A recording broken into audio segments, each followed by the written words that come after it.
All right, well, good afternoon. We appreciate you coming out. Today, we're going to talk about a murder case that was solved.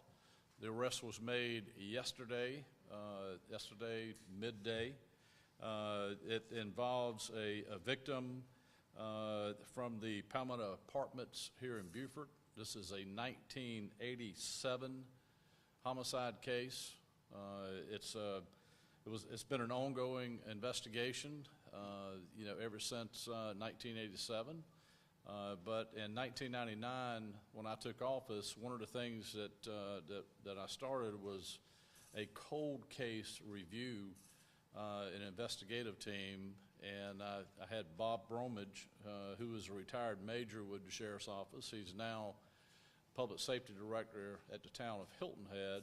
He's also a reserve deputy here at the Sheriff's Office, and he's maintained his work as a reserve officer, working on a lot of the cold cases that, and many of them have been solved over the years, but we're very, very happy that this particular case from 1987 was solved, and the person is being held in custody now at the Beaufort County Jail, and his name is Cortez Sabino Lake.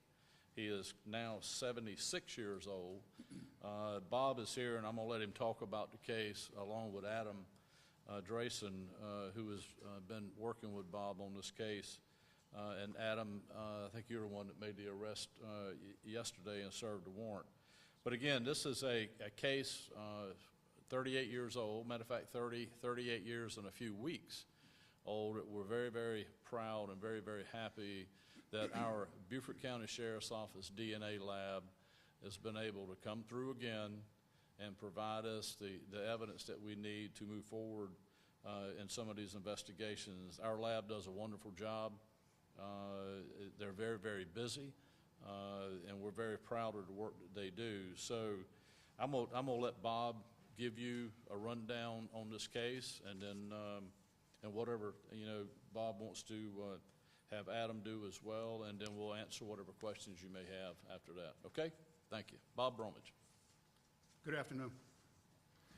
As Sheriff Tanner said, when he was first elected in 1999, he got elected in 98, took over in 99, we started the cold case program.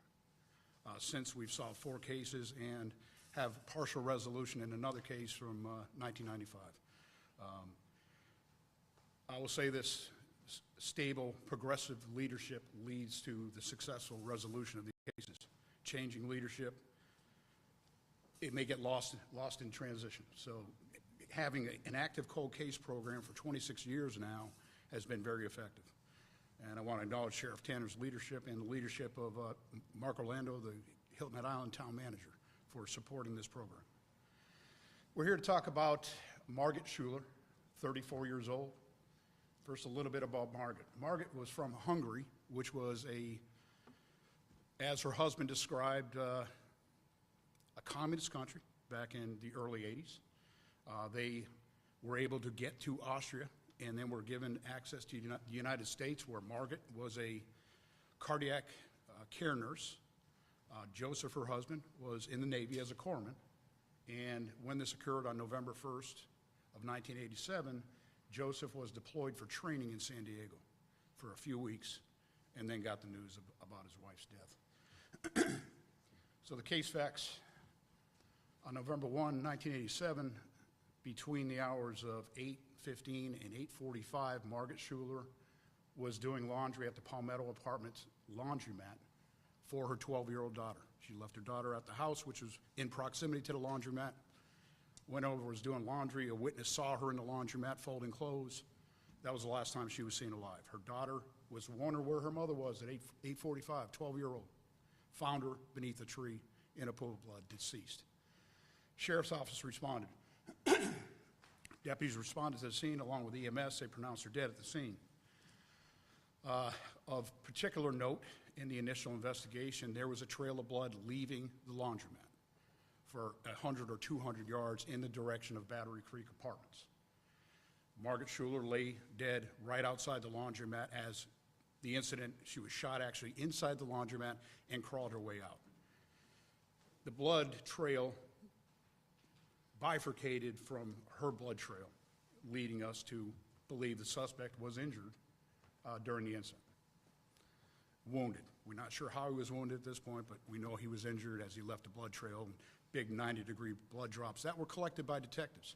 Now, back in '87, there wasn't DNA.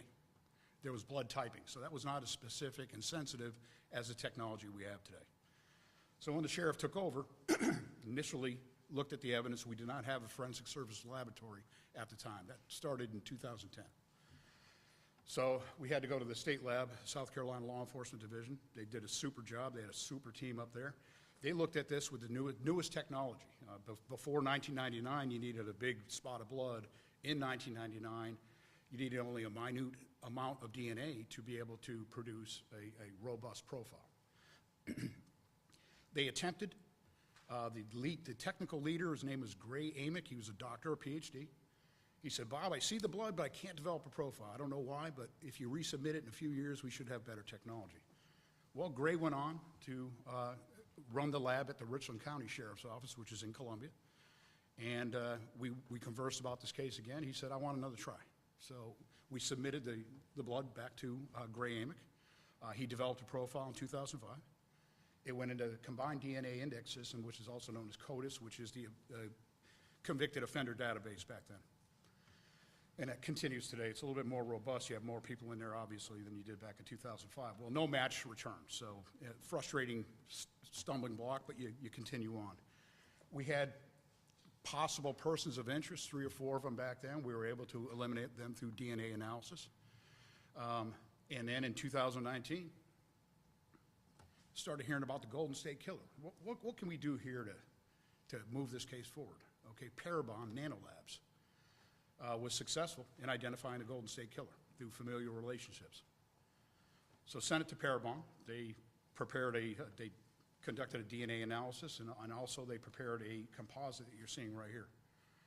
That is done through their DNA. Don't ask me how they do it, but I'm glad they do it. If you notice, there's a great similarity to the subject.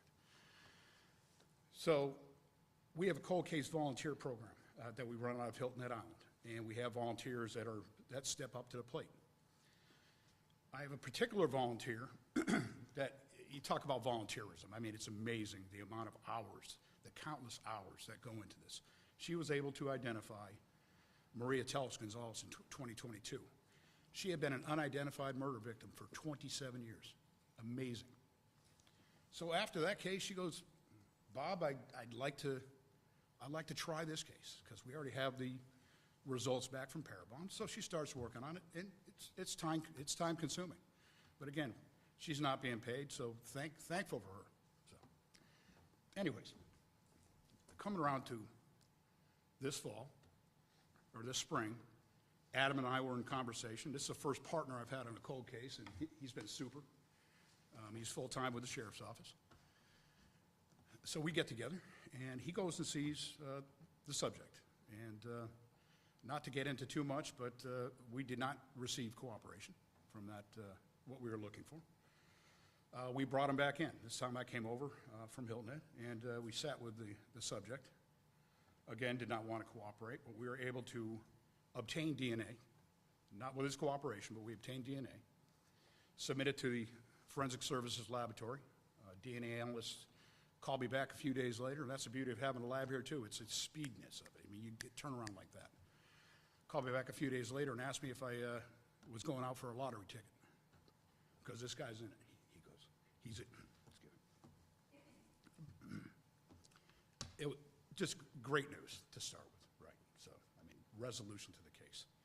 We obtained a search warrant from a circuit court judge to compel Cortez Lake to provide DNA.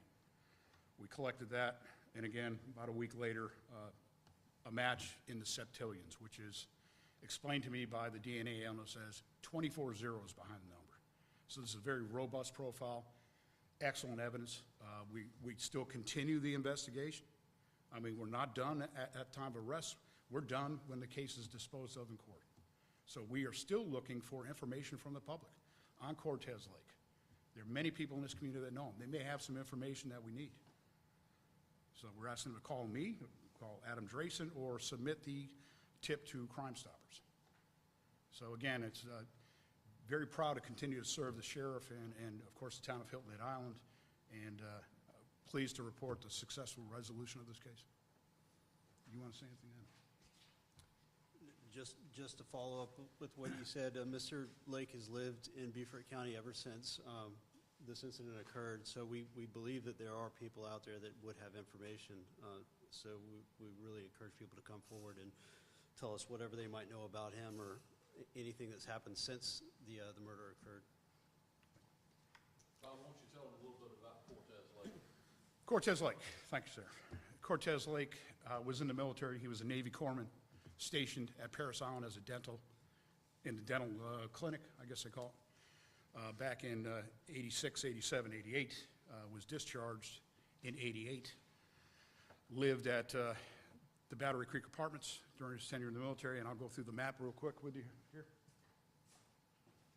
We don't have it. Okay, disregard. He lived between 600 and 800 feet from the laundromat. Margaret Schuler probably lived about 50 feet from the laundromat. He would have known who Margaret Schuler was. He would have had access to the laundromat. We were able to establish he did live there. That was not something he offered. So that's something that we were able to determine through documents. And one of the hardest things about a case that going back to the 80s is the documents. You know, like real estate documents or rentals and things like that, they dispose of those within 5 or 10 years by law. They don't have to keep them. So everything's been shredded, so you have to really go back, get the military record, and we're able to put them here at that time. And he then was employed at Beaufort Memorial Hospital? He was employed at Beaufort Memorial Hospital as a respiratory therapist and retired after 30-some-odd years. He's been in this community that long. Any questions, Jessica? So is there a motive? Do we know why?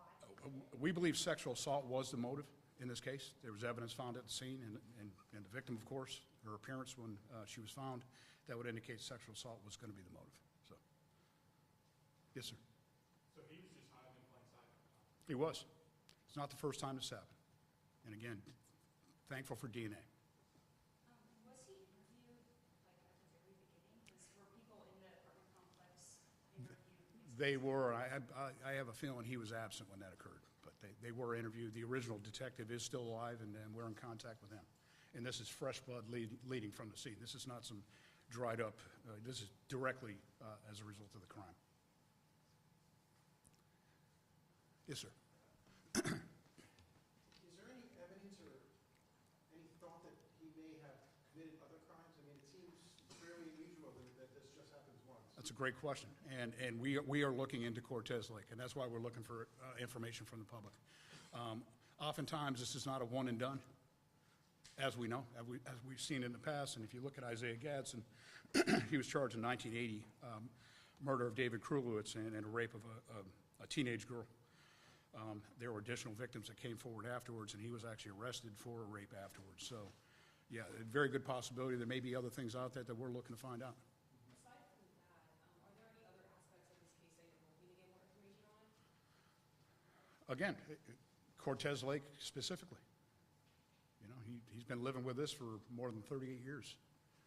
Is there a chance he told somebody about it? Absolutely. Was he single? Did he have family? He is, his living arrangements, he lives with a woman right now. Yeah, he did. Additional charges, or could there be additional charges? Depending on what we find out moving forward. There absolutely could be, but at this point, the murder is the appropriate charge. And if a crime were committed today, he'd be charged with possession of a firearm during the commission of violent crime, but that was not in play back in 1987. We did recover the murder weapon in 1989 on a building site on Highway 21. It was matched at the South Carolina Law Enforcement Division to a casing recovered from the laundromat. It was an older type gun, wasn't it? It was. Older type gun with no record on it because it was so old. Right. Made in France. Apparently the manufacturing plant burnt down some years later. Sir, ma'am, I'm sorry. Have you spoken to her family? I spoke with her husband yesterday. He's thankful. This devastated his life. It did, and his daughter. So there's real victim impact here that, just, yeah. I mean, again, he's thankful. He inquired who it was. He doesn't remember being acquainted with Cortez Lake, but again, he lived in the same neighborhood, so. There were other people that lived in Battery Creek Apartments back then in 1987. I'd love to talk to those people. I have two questions for you. Sure. First is, what does this feel like coming in front of us to be able to announce this news of something that people have accomplished? It's amazing. I mean, this is really important work, and I'm just proud to be part of it. And Adam and I have been working closely together on this, and I know he's excited about it as well, yeah. And then the second question, sorry, more of a technical question. You said that at first when you spoke with Cortez, he was not as forthcoming with information and did not want to provide DNA, but you said you somehow obtained that? We did. Are you able to We did. clarify what that means? No. Well, right. Adam and I came up with a plan, and it worked, so, yeah. So Bob, what was his reaction when you knocked on his door the first time? Very flat affect, didn't he? Yeah, He was surprised the first time Okay. we knocked on his door. Wasn't very surprised after that. yeah, the subsequent visits, he was, yeah. How many cold cases, so you said this is the fourth that you guys have solved under this new, Yes. how many more are open? We've got more than 30, spanning the years from 1972 all the way to today. And a lot of the ones that are unsolved, there's just very little forensic evidence there. DNA came into play, and it's really effective in looking at cases from the 70s, 80s, and even the 90s. But nowadays, if there's DNA, it's solved pretty quick. And Has that same testing been used on some of those cases from like back in the set, like you guys are like, oh, this didn't work here? Absolutely, yeah. The Parabon, using Parabon and their mentorship, they were effective in 2 of our cases, and that's only 2 I can really think that they would have an interest in, because we know who the victims are and we know who the suspects are or whatever, so. This was, ma'am? No. Are there any cases right now that you're currently using some of that technology to solve? That is, no, we're not using it on any cases right now, no. But again, it's proven to be very effective. I mean, this is 2 cases that have some sort of resolution to it, and within a couple of years, so yeah. Do we know any more about his, I'm sorry if you already answered this, but his criminal history other than this? There's very little there, very little there. He would not have been on the radar as a murder suspect. And he was not on the radar from the beginning, going back to that. He wasn't even named, so. Yes.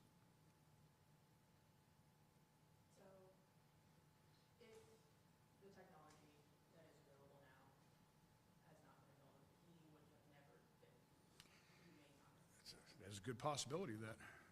There's a very good possibility of that. And again, having stable leadership in the sheriff's office since 1999, we were able to continue the work where it's not lost somewhere in transition, like I said. So, yes, sir.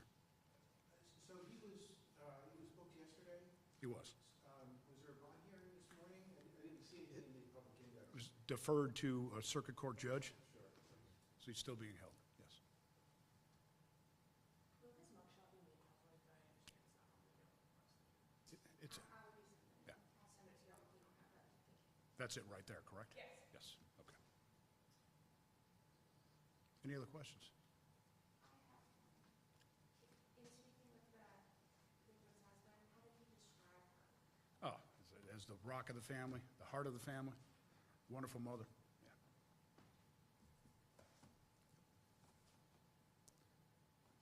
Well, they may have another one, Bob, but just don't get too far. I mean, the husband at the time of the murder was on deployment. He was also in the Navy, and he was on deployment. We're going to stress again the importance of science, and that's kind of the future for law enforcement. I mean, we've been talking about this now. We've been talking about firearms. We've been talking about DNA. We've been talking about all the other stuff. And, you know, I was working, I mean, I remember this case because I was actually running the Beaufort County Sheriff's Office Drug Task Force at the time, and we worked late hours. And when that call came out at this particular location, I and my team at the time went out to assist in whatever way we could, so I remember the case. So when I look back on a case, and I started in the sheriff's office in 1981, so I was fairly new to the sheriff's office when this murder occurred, and you look back on something that you clearly remember happened, and Johnny Wayne Fosque was the lead investigator on this case, and now here we are talking about a case today that was solved through science. One that I remember quite well, and today we're able to talk about a person that's being held accountable for a murder that was committed over 38 years ago. As science and technology improves, and it improves every day, Bob was saying some of the things that were done early on in the investigation, let's keep trying because technology is getting better, and what we can't do today, we may be able to do next month or next year. We're always looking at our cold cases to see if there's things scientifically today that we're able to utilize to resolve some of those cases. And hey, look, there's no perfect case. There's no perfect crime. So it requires law enforcement to use the skills that we all have, but it requires us to also look at science and technology, because science and technology is the future of what we do. Adam's been an investigator for a long time, as well as Bob, and they remember when they started this job and what science was available compared to where we're at today. And we have this conversation with our new investigators all the time, because technology today, we didn't have any of that, those many years ago. And it's kind of like hearing your parents say, well, when I grew up, I had to walk to school in the rain with no shoes type scenario. When I started this job, there was no science available to what we did. We had to rely on fingerprints or confessions or eyewitness testimony. Today, that's quite different than what it was back then. So every case is solvable. There's not any case out there that's perfect. It just requires the linkage of, like in this particular case, Bob I think he's made it crystal clear that now that Cortez Lake has been identified in Beaufort County as a person responsible for the murder, in 1987 of Margit Schuler, maybe we'll have people come forward and say, there was something about that day or that week or that month after that crime that just didn't feel right to me, and I need to get it off my chest and tell you what I heard, what I saw, what I felt. And those kind of things lead us into another direction. There could be other victims. Sexual assault victims are not willing most of the time to come forward. Because of the crime itself. So maybe there are other victims of Cortez Lake that now that they know that he is in jail facing a murder charge, that they will come forward and report their case whenever that case occurred. So they're still work in progress. And we tell our investigators all the time, the investigation doesn't start till the arrest is made. And now we have an arrest in this particular case, which could lead us into other cases. So we're excited about being able to solve this case, as well as the three others, and identifying the female that was left in a ditch in the northern part of Beaufort County many years ago. And as we progress, our science will get better. We started our drug lab in 2004, and then we advanced the drug lab from drugs to DNA in 2010. And we're always looking at technology to make sure that our lab is on the cutting edge. So that's the future of what we do. Any other questions about this group? Go ahead, Chloe. One more question.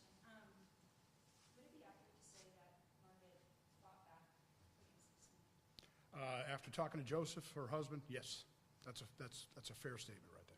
Can you clarify some? He said she was Spirited? oh, no, more than spirited. It was better than that. I don't know, a hellcat or something like that. So she was tough. Yeah. When you talked to Blake, he kind of said that he was, not really willing to do DNA or really talk.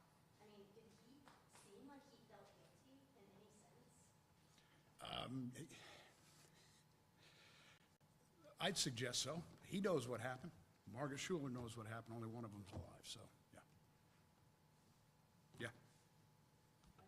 But